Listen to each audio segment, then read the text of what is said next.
bem? Como é que vocês estão? Hoje eu estou trazendo agora com vocês um novo conteúdo. Ele se chama concordância verbal. Vamos agora analisar o que vem ser a concordância verbal? Bom, falamos muito, escrevemos muito, não é? E a nossa língua portuguesa, ela é muito ampla, ela é muito rica, porém também tem muitas regras. Regras estas que realmente servem para nos fazermos, ou seja, serve para que nós possamos, não é? Escrever melhor, falar melhor. Então a gente vai conhecer realmente a norma culta, não é? Com as concordâncias, com todas as pontuações corretas, porque realmente isso é essencial, principalmente para nós brasileiros que falamos o português, tá certo? Então prestem bastante atenção, porque essa concordância verbal, ela também traz a regra geral, como também traz as regras específicas.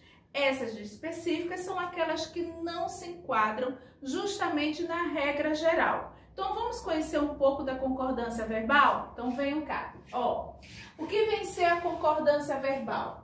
Trata das relações de número e pessoa. Vocês sabem que número na língua portuguesa significa singular e plural, tá certo? Estabelecidas entre o verbo e o sujeito, ligado a esse verbo. Ao fazer a concordância, considera-se o tipo de sujeito e sua posição em relação ao verbo, ou seja, o sujeito, quando ele vem antes do verbo, chamamos de anteposto. Após o verbo, chamamos de pós-posto, tá? Aí eu trouxe um exemplo para vocês, prestem bastante atenção. Mudanças climáticas ameaçam produção de alimentos. Opa, vamos agora encontrar os termos essenciais dessa oração. Então, já que o verbo, ele estabelece uma relação entre, ou seja, essa concordância é estabelecida entre o verbo e o sujeito, então vamos ver com que o verbo concorda, tá certo? Dentro aqui eu quero que vocês me encontrem primeiro, para poder encontrar o sujeito, a gente encontra primeiro o verbo. Vamos fazer pergunta ao verbo? Cadê o verbo desta oração? Mudanças climáticas ameaçam produção de alimentos. Cadê o verbo? Ameaça. Ok. Façam pergunta. O que é que ameaçam produção de alimentos?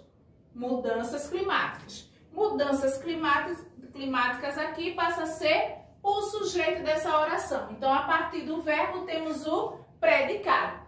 Veja que o verbo ameaça, ele se encontra na terceira pessoa, certo? E se encontra na terceira pessoa do plural, tá? Por que será que ele está na terceira pessoa do plural? Porque ele está concordando com o sujeito ou com o núcleo do sujeito? Aqui está se tratando de um sujeito simples. Então, se está se tratando de um sujeito simples, isso quer dizer que só temos um núcleo. Cadê o núcleo desse sujeito? O sujeito é mudanças climáticas. Esse aqui é o sujeito desta oração, tá? Mudanças climáticas. Agora, cadê o núcleo desse sujeito? Lembrando que núcleo é a palavra mais importante dentro do sujeito. Então, aqui o verbo está concordando com o núcleo mudanças. Mudanças se encontra também na terceira pessoa do plural. Então, por isso que o verbo se encontra também na terceira pessoa do plural, concordando com o núcleo do sujeito, que é a palavra mudanças, tá certo? Agora aqui, sujeito simples, vamos para a regra geral. Se lembra que eu falei no começo? A regra geral de concordância determina que o verbo sempre concorda com o núcleo de seu sujeito em número e pessoa, tá? Se se encontra na primeira, o verbo vai estar na primeira pessoa. Se é na segunda ou é na terceira, seja do singular ou do plural, ok? Agora, essa aqui é a regra geral. Mas há casos que não se enquadra nessa regra geral do sujeito concordar em número e pessoa com o núcleo do sujeito.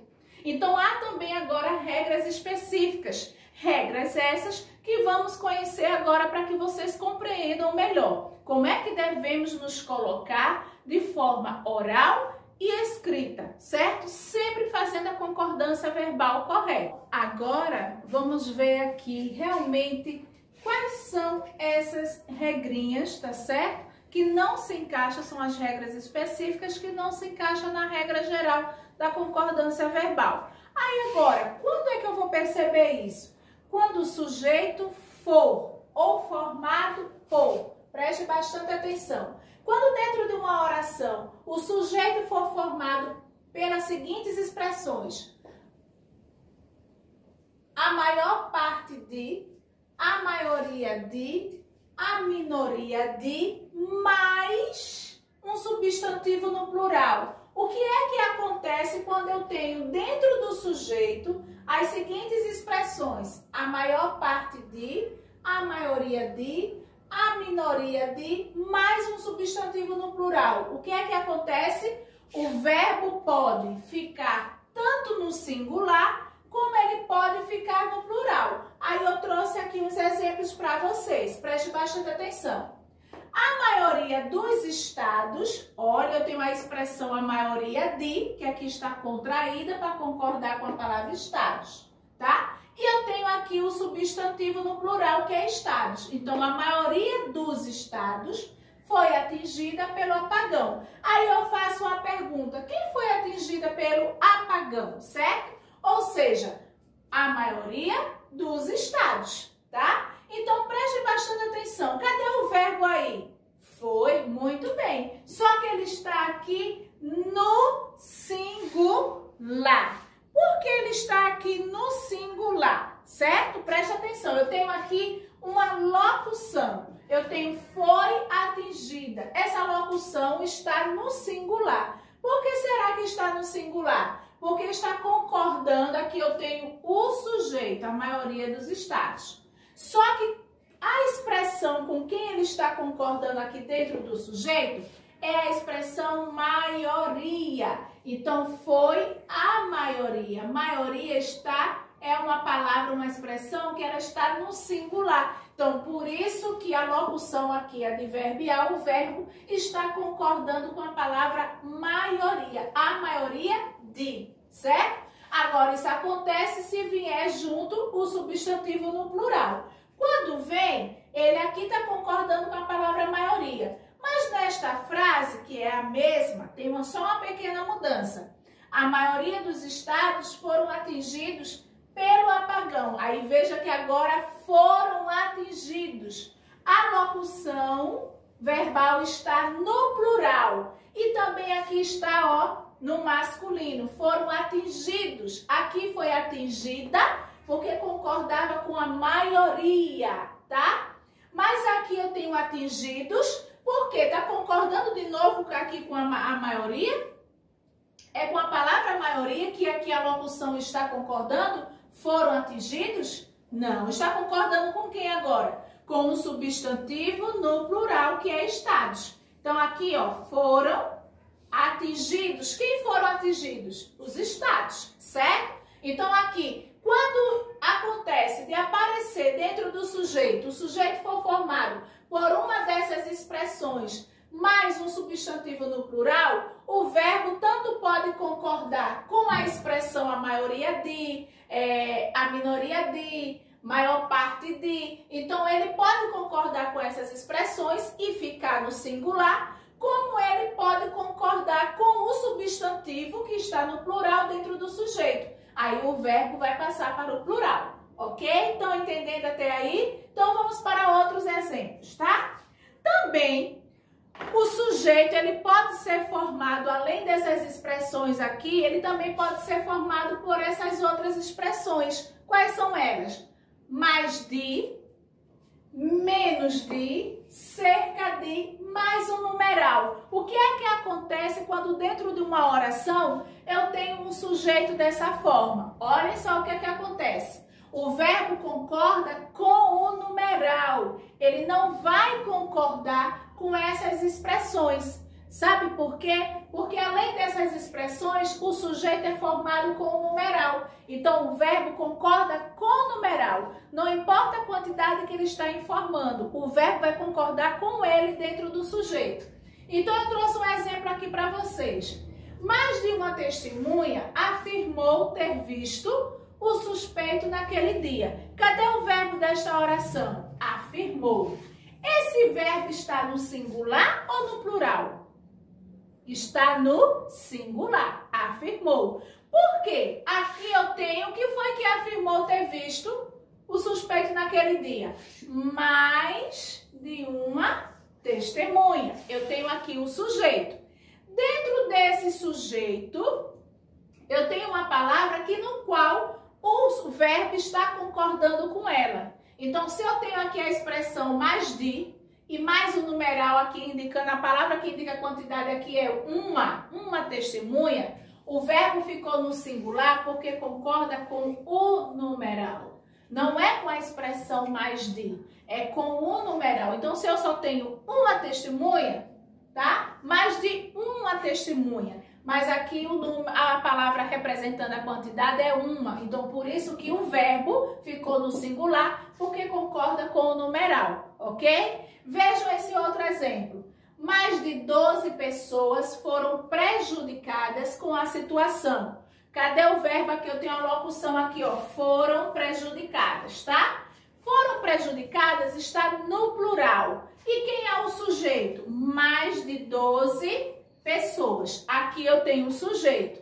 Agora, eu tenho a expressão mais de, eu tenho o numeral 12 e tenho aqui o substantivo pessoas. Com quem a expressão da locução verbal está concordando? Foram prejudicadas.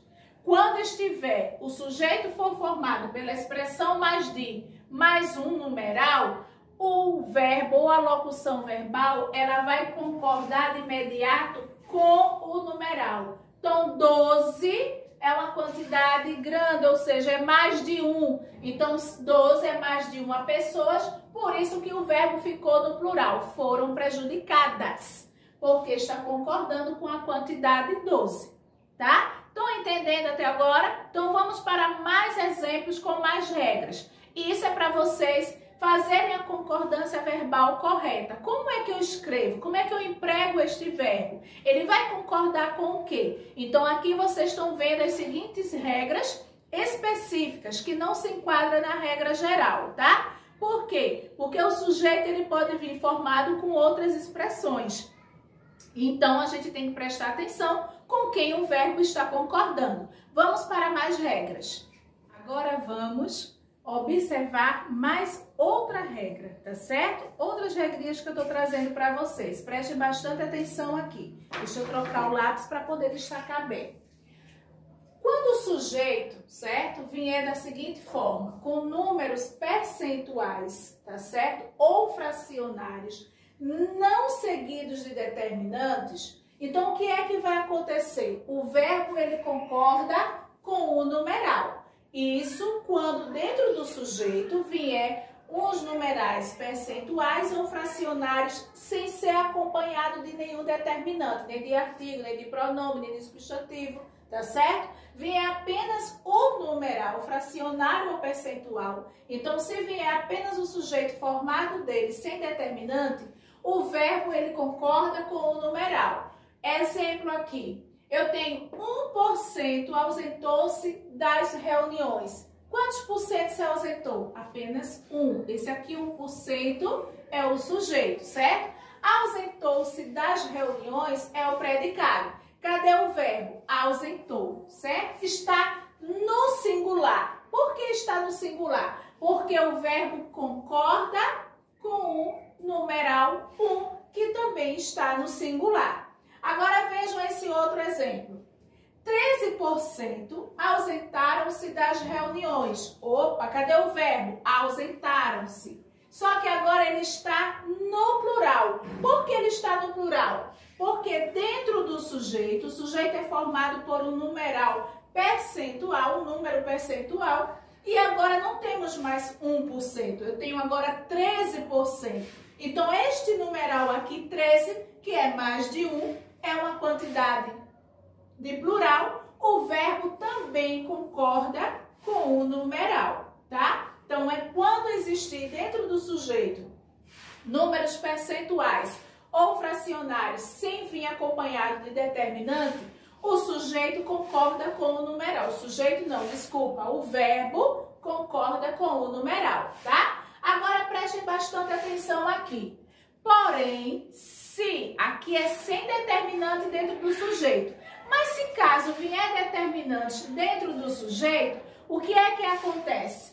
O verbo ele pode concordar com o determinante, como também ele pode concordar com o numeral. Como assim, professora? Observem esses dois exemplos. 18% do imposto será aplicado na área de habitação popular. Cadê o verbo? Será. Ele está no singular, certo? Por que está no singular? O sujeito eu tenho aqui, ó, 18% do imposto.